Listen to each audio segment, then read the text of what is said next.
tanya pertama, apa sih cinta itu? Apa sih mahabbah itu? Jawabannya Robiah sukar dijelaskan. Apa hakikat cinta itu?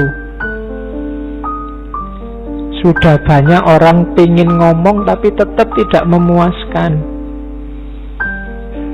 Katanya Robiah, cinta itu ia hanya memperlihatkan kerinduan, gambaran perasaan. Hanya orang yang merasakannya dapat mengetahui. Secanggih-canggihnya, sebanyak apapun kamu baca buku tentang cinta, kalau tidak pernah jatuh cinta, sebenarnya kamu belum tahu apa itu cinta. Meskipun tadi kamu sudah menghafalkan ciri-ciri cinta, tingkatan cinta, model-model cinta, tapi kalau kamu sendiri belum pernah mencintai dan belum pernah jatuh cinta, ya tidak ngerti kamu apa itu cinta. Hanya yang merasakan. Jadi kalau ada temenmu kok sok menasehati, tidak usah pacaran, pacaran itu mengganggu kuliah. Kamu pernah pacaran? Tidak pernah, tidak valid. Ya, tidak valid. Yang valid itu ya kamu ngalami sendiri. Wong ini urusan perasaan. Sama kayak rasa yang lain sebenarnya. Pedes, manis, asam, itu kan menjelaskannya susah. Manis adalah tidak bisa, sudah. Asam adalah kalau hidupmu kamu tempelkan di ketek, ya susah juga ya. Asam itu apa ya? Menjelaskannya susah. Ya rasakan sendiri aja. Sama kayak cinta. Apalagi cinta ketuhanan, katanya Robiah. Kenapa? Bagaimana mungkin engkau dapat menggambarkan sesuatu yang engkau sendiri bagai telah hilang dari hadapannya, walaupun wujudnya masih ada. Ketika kamu jatuh cinta, kamu ini ada, tapi sebenarnya sudah tidak ada, hilang ditelan oleh yang kamu cintai. Kalau kamu sebenarnya nggak cuma sama Allah, sama duit, sama jabatan, sama itu juga begitu. Kamu masih ada sih, tapi karena kamu tergila-gila jabatan, sebenarnya kamu sudah tidak ada, yang ada tinggal jabatanmu. Kalau kamu cinta uang, orang Jawa menyebutnya moto duitan, itu seolah-olah kamu masih ada, tapi sebenarnya kamu tidak ada, yang ada cuma duit aja. Kamunya sendiri hilang, ditelan oleh cintamu pada uang, sehingga pikiranmu, perasaanmu, orientasinya selalu pada uang, dan tidak bisa dijelaskan. Uang kamu sendiri sudah hilang, siapa yang mau menjelaskan? Kalau cinta ketuhanan dan karena hatimu yang gembira, lidahmu bungkam. Orang yang gembira, orang yang senang, atau kebalikannya orang yang sumpek, orang yang sedang gundah, itu kan susah ngomongnya. Suweneng sama sumpek itu sama-sama susah. Cinta juga begitu. Cinta yang sedalam mungkin itu ngomongnya susah. Benci juga begitu. Kalau kamu bencinya sudah dalam, itu ngomong aja susah. Kalau masih bisa ngomong, masih bisa cerita, masih belum sebenarnya. Tapi kalau sudah memang sangat dalam, kalau kamu mangkel sama orang kan, kan cuma gitu aja kamu. Menceritakannya susah. Sama kayak kamu suka sama orang, disuruh menceritakan, gimana sih, sedalam apa sih cintamu? Gimana ya? Pokoknya dalam lah Pak, susah pokoknya. Sehingga kadang-kadang dipakai metafor-metafor. Sedalam lautan, setinggi gunung, macam-macam. Gunung pun kudaki, lautan ku seberangi. Itu kan metafor. Kenapa? Susah dijelaskan. Jadi tidak usah ada pertanyaan apa itu cinta, jalani saja. Itu maunya Robiah ketika ditanya. Ya kalau gitu ciri-cirinya deh. Ya kalau cirinya, katanya Robiah, antara lain ini loh. Yang pertama, yang namanya cinta itu biasanya tidak ada jarak antara yang mencintai dan yang dicintai. Yang pertama, kalau masih ada jarak, masih ada aku dan kamu, Kalau aku begini, kalau kamu begitu, itu biasanya masih belum, masih negosiasi. Terus yang kedua apa? Cinta itu ungkapan dari rasa rindu. Oleh karena itu susah dijelaskan, hanya bisa dirasakan. Yang bisa memahami yang merasakan. Barang siapa menuturkan, ia sendiri tidak dapat dituturkan. Sama kayak tadi, bagaimana engkau menuturkan sedangkan engkau sendiri lenyap di hadapannya, lebur dengan wujudnya, sirna karena menyaksikannya. Dalam kondisi sehat engkau mabuk dibuatnya. Oke. Dengan memusatkan perhatian kepadanya engkau jadi mantap. Dengan bersenang-senang dengannya engkau jadi sedih. Kebalikannya ya. Semakin dalam cintamu, biasanya semakin kamu sedih, khawatir berpisah. Ya kan, dalamnya cinta itu biasanya bikin kamu gelisah terus. Jangan-jangan nanti tidak jadi ini, jangan-jangan nanti, ya selalu begitu. Terus rasa takut membentengi lisan untuk bicara, rasa bingung menahan hati untuk mengungkapkan, rasa cemburu mendinding mata untuk melihat, rasa kebesaran mengikat akal untuk mengaku. Tiada dalam cinta selain kebesaran yang langgeng, kebingungan yang melekat, hati yang rindu, rahasia yang tertutup, badan yang terasa sakit dan tidak aman. Cinta dengan segala keunggulannya telah menguasai hati. Jadi hakikatnya cinta itu tidak bisa dijelaskan. Isinya paradok. Isinya antara kemantapan dan kebingungan, antara kegembiraan dan kesedihan, antara jasmani dan rohani. Susah dijelaskan pokoknya. Hakikatnya itu. Maka semakin banyak orang ngomong tentang cinta, sebenarnya dia belum tahu hakikatnya cinta. Jadi kamu tidak perlu capek-capek nulis buku cinta tebel-tebel atau baca buku cinta tebel-tebel. Tidak ada gunanya. Karena cinta itu, kalau katanya Gibran, telah cukup untuk cinta. Rasakan saja. Kamu tidak perlu cari teori membahagiakan pacar dalam waktu 60 detik. Tidak iso. Kan ada sekarang tips-tips begitu, tips and trick. Nah, bayangkan buku-buku itu. Mencintai Allah dalam waktu 60 hari, ya tak bisa. Kayak kursus bahasa Inggris itu kan, pinter bahasa Inggris 6 jam. Ya waktu kamu baca 6 jam pinter, bukunya ditutup jam ke-7 sudah nggak bisa lagi kamu bahasa Inggris. Kan begitu buku-buku trik itu. Jadi hakikatnya cinta itu susah dijelaskan, hanya rasa. Kalau dijelaskan mumet, serba paradok, gembira dan sedih, mantap dan bingung, dan seterusnya. Yang bisa kita lihat hanya manifestasinya. Oke, kita masuk sekarang ke gimana terus prakteknya. Nah, menjelang mencintai ada dua hal utama yang jadi bagiannya cinta. Itu saya pakai kalimat menjelang mahabbah. Apa? Taubat dan ridho.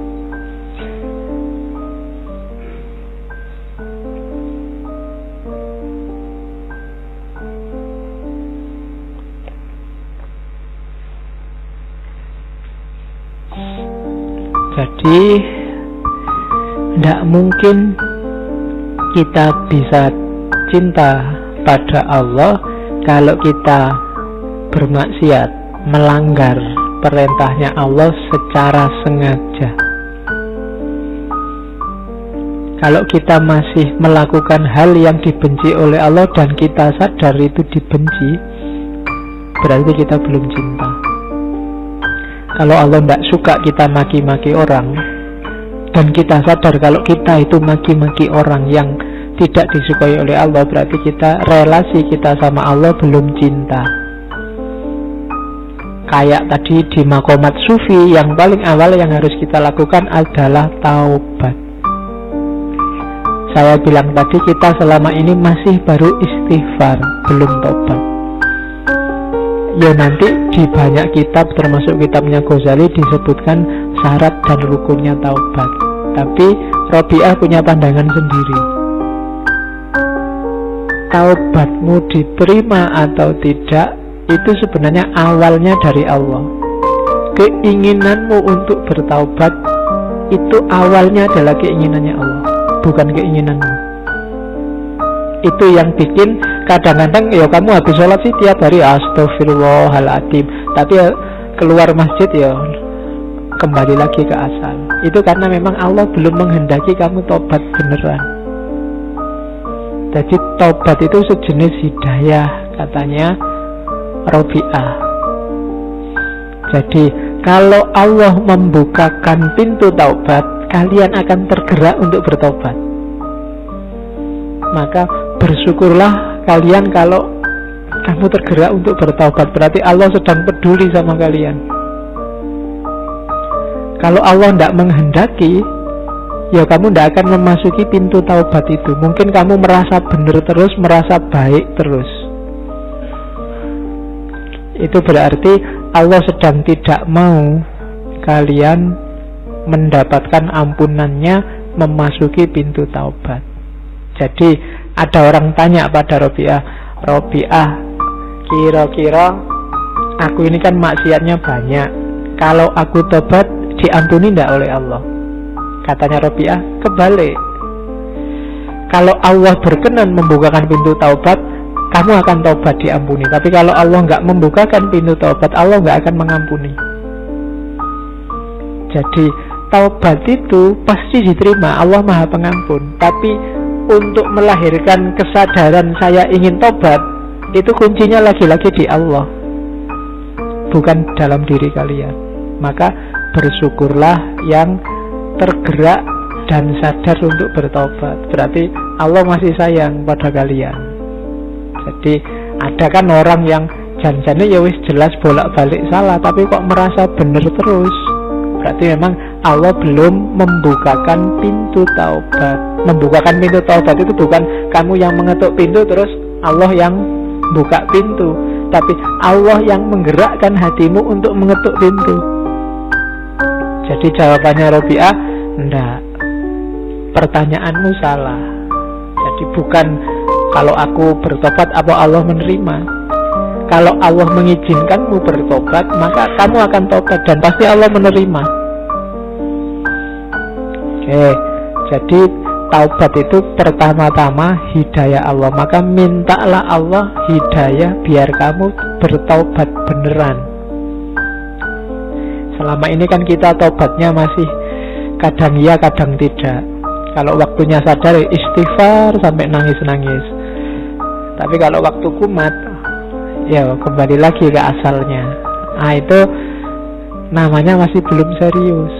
Kalau pas kepepet, alah Pak nanti tobat lagi kan hilang Pak, ya berarti memang belum tobat. Allah belum menggerakkan hatimu untuk tobat. Oke, jadi syaratnya untuk bisa mencintai ya memang membersihkan diri. Jalur pertama tobat. Jalur kedua apa? Ridho. Ridho kayak tadi ya. Ridho itu bukan kamu minta Allah meridhoi. Kalau ini kebalikannya tobat. Kalau tobat, mintalah Allah akan menggerakkan hatimu bertobat. Kalau ridho, jangan minta Allah meridhoimu. Allah itu sangat sayang padamu, pasti meridhoimu, tapi engkaulah yang ridhoilah Allah dengan segala ketetapannya. Jadi ini teorinya dibalik-balik oleh Robiah. Kita kan biasanya mari kita minta ridhonya Allah, semoga Allah meridhoi kita. Itu gampang. Sekarang kita balik, mari kita meridhoi Allah. Tidak berani ya kamu bilang gitu. Tapi maunya Rabi'ah begitu.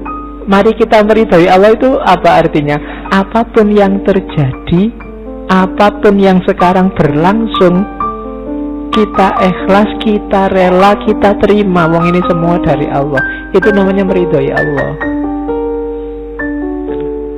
Jadi doanya bukan semoga Allah meridhoi kita. Kalau itu pasti, tapi semoga kita bisa meridhoi Allah. Kita bisa rela dengan semua ketetapannya Allah. Kita tidak komplain, kita tidak terima dengan keputusannya Allah. Kita tidak merasa galau dengan segala ketetapannya Allah. Nah, itu namanya ridho pada Allah. Radhiyallahu anhum wa radu anhu. Jadi Allah meridhoi mereka dan mereka juga ridho pada ketetapannya Allah. Nah, ini teori kedua. Jadi kita selama ini konsepnya agak terbalik. Kita merasa tobat itu dari kita, kalau ridho dari Allah. Kalau di Rabi'ah kebalikannya, tobat itu dari Allah, kalau ridho dari kita. Nah, cuma ini harus dijelaskan agak panjang. Kamu jangan nanti khutbah Jumat tiba-tiba ngomong ini. Tidak dijelaskan asal-usulnya. Jadi maksudnya tobat itu dari Allah. Kalau Allah menggerakkan hati kita untuk bertobat, kita akan tobat dan pasti diterima oleh Allah. Kita meridhai Allah itu berarti kita rela dengan semua ketetapannya Allah, tanpa komplain, tanpa mengeluh. Oke, jadi sebelum mahabbah, dua hal ini harus ada menjelang mahabbah. Oke, kalau ini sudah ada, kita tumbuhkan rasa cinta. Masih menjelang mahabbah apa? Seraplah segala yang mungkin membuatmu jatuh cinta sama Allah. Nanti ini kalau di Ghazali lebih jelas. Kalau di Ghazali kan di Ihya itu bilang, apa sih yang membuat kamu jatuh cinta? Kalau kamu bilang, yang cantik-cantik Pak, yang maha cantik itu Allah. Jadi harusnya yang paling kamu cintai Allah. Saya suka dengan yang baik-baik Pak. Loh, yang maha baik, paling baik di alam semesta ini Allah. Siapa lagi kalau bukan Allah yang paling baik? Harusnya kamu jatuh cinta sama Allah.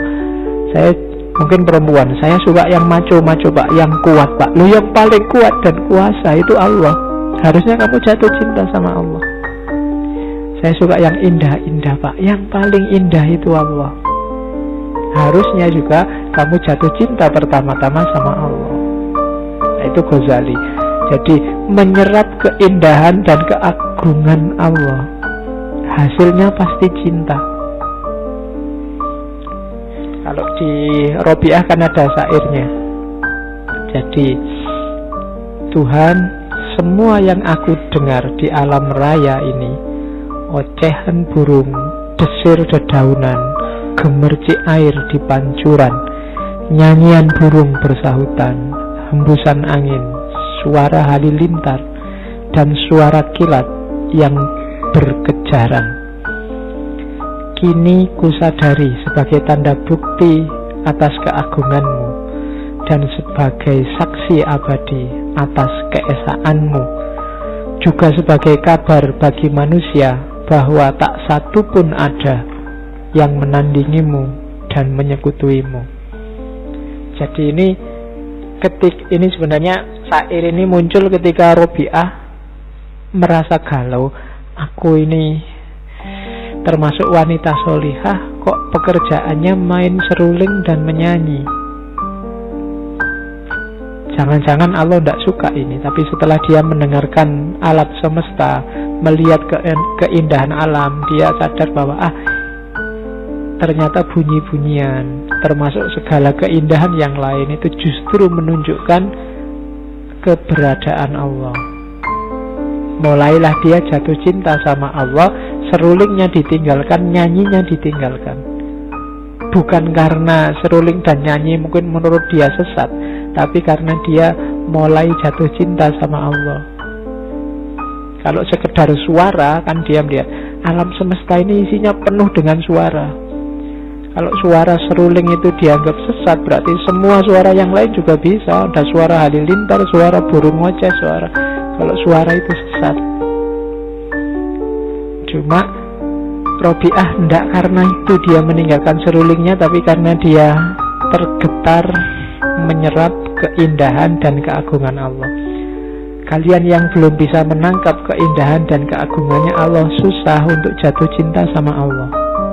Tadi saya bilang, yang paling baik kan Allah, yang paling indah kan Allah. Tapi kan karena pikiran kita selama ini terbiasa indah dan baik itu yang fisik dan materi, untuk jatuh cinta pada Allah yang tidak fisik dan materi itu agak susah. Kamu lebih suka jejer artis yang seksi, yang wow, daripada Allah yang susah membayangkan bentuknya, yang karena kamu terbiasa materi. Harusnya kalau kita sejak kecil tidak dibiasakan hanya menyerap yang materi-materi, kita lebih mudah untuk mengagumi kuasa Allah dan jatuh cinta sama Allah. Ya mulai latihan. Kalau di sufi kan ada latihan melihat kehadiran Allah dalam segala sesuatu. Oke, menjelang yang kedua, kemampuan kedua. Terus yang ketiga, ini syairnya yang paling terkenal. Mencintai Allah itu 2 dimensi. Itu kan kalau Arabnya dulu saya hafal karena skripsiku tentang cinta. Uhibbuka hubbaini, hubbal hawa wa hubban li'annaka ahlun lidzaka. Fa ammal ladzi hubbal hawa fa syughli bi dzikrika amman siwaka. Wa ammal ladzi hubban bi annaka ahlun lahu fa kasfuka liyal hajbu hatta aroka. Sudah lama hafalannya. Zaman saya S1. Tahun berapa itu ya? 98. Jadi katanya Robiah, aku mencintaimu dengan 2 cinta. Bukan 2 cinta itu cintanya jumlahnya 2, tapi cintanya 2 dimensi. Dimensi pertama apa? Cinta karena diriku. Yang kedua, cinta karena dirimu. Cinta karena diriku itu apa? Ya karena aku selalu sibuk mengingatmu. Kalau cinta karena dirimu, karena engkau menyambut cintaku, kemudian mengungkapkan dirimu sehingga aku bisa melihatmu. Itu berarti aku dan engkau sama-sama dalam cinta yang satu. Jadi cinta kita ini 2 dimensi katanya Robiah. Karena aku dan karenamu. Dari sisi aku menuju dirimu lewat kesibukanku mengingatmu, dan engkau menunjukkan dirimu padaku.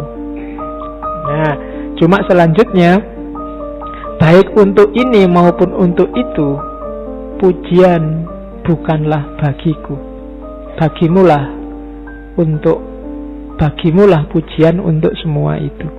Jadi apakah ini aku yang mengingatmu selalu atau engkau yang membukakan dirimu padaku? Ini semuanya skenariomu dari dirimu.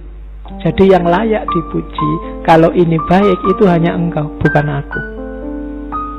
Kalau aku sekarang jatuh cinta padamu, ini semua jasamu, bukan jasaku. Beda dengan kita cinta sama lawan jenis, kita cinta sama orang tua.